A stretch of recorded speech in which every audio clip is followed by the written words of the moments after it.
So, Kurt, I sit in, unfortunately, a number of MDR meetings, manifestation determination resolution meetings, and sometimes I feel like I'm at the drive-through at Wendy's. Vroom.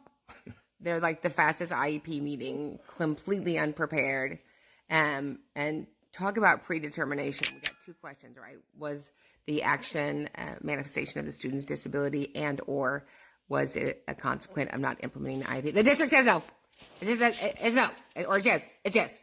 And then we like, Mom and Dad, do you have any questions? Is that the way an MDR meeting is supposed to go? So Karen, I can probably answer this with just one facial expression. That's my what face.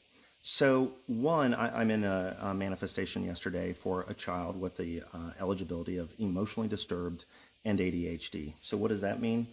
On the broadest level, under normal circumstances, the child does not make good decision or what we would consider reasonable or rational decisions. Quite often, a mental health issue undergirds it, and emotional disturbance is not an easy classification to get. Then we have ADHD. Well, what does that mean? Impulsive decision-making without thinking. So we're in a manifestation for an emotionally disturbed child with ADHD who punches another child who's completely overstimulated in a gymnasium with no supports of an aide, a teacher, or even adult supervision.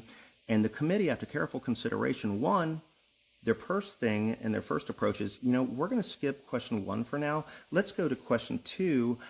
Do you see any issues with the IEP or its implementation? Well, so Dr. So-and-so, let's go back to question 1, because here's the thing.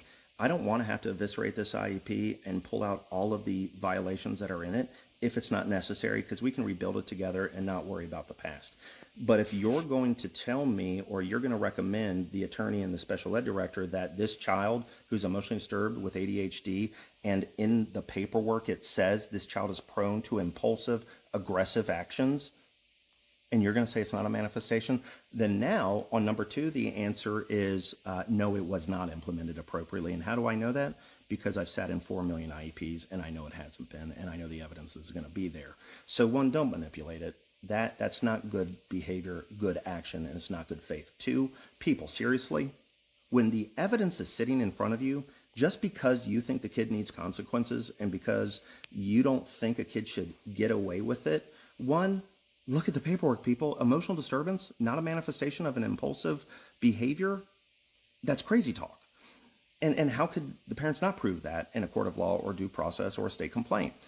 Number 2, when you do that type of behavior, you lose all faith with the individuals that are going to utilize common sense in this situation. The parents know it, you know it, everybody knows it. Lastly, when it's a 13-year-old, don't criminalize them and call the police and put them in shackles. Would you want that for your kid, and would you be okay with that? And that's what blows my mind when we do these things. Would we be okay with that? They're children with disabilities, for God's sake.